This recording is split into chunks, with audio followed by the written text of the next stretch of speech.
Bonjour à tous, merci de choisir France 24 pour vous informer. Vous êtes au cœur de l'info, on est ensemble jusqu'à 21h, heure de Paris.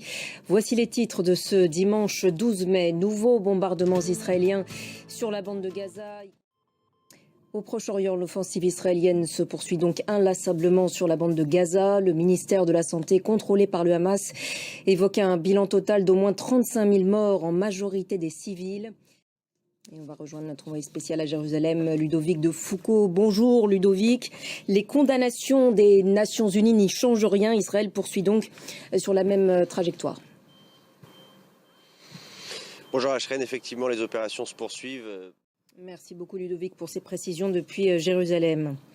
Situation toujours très tendue en Ukraine, dans la région de Kharkiv, où les forces russes tentent de progresser et de percer les lignes de défense ukrainiennes. Situation donc très difficile pour ces civils dont certains ont déjà été déplacés.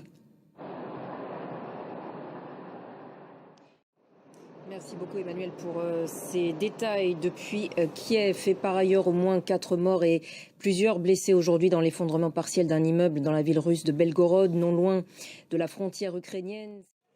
L'ombre de la guerre en Ukraine qui plane sur la présidentielle en Lituanie. Premier tour de scrutin ce dimanche à l'issue d'une campagne dominée par les questions de défense. La Lituanie, je vous le rappelle, est située juste à côté de l'exclave russe de Kaliningrad.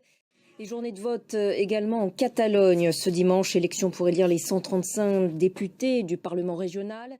Les résultats seront donc connus dans la soirée, mais on le sait, Pedro Sánchez espère récolter les fruits de sa politique de détente avec les indépendantistes entamée lors de son accession au pouvoir en 2018.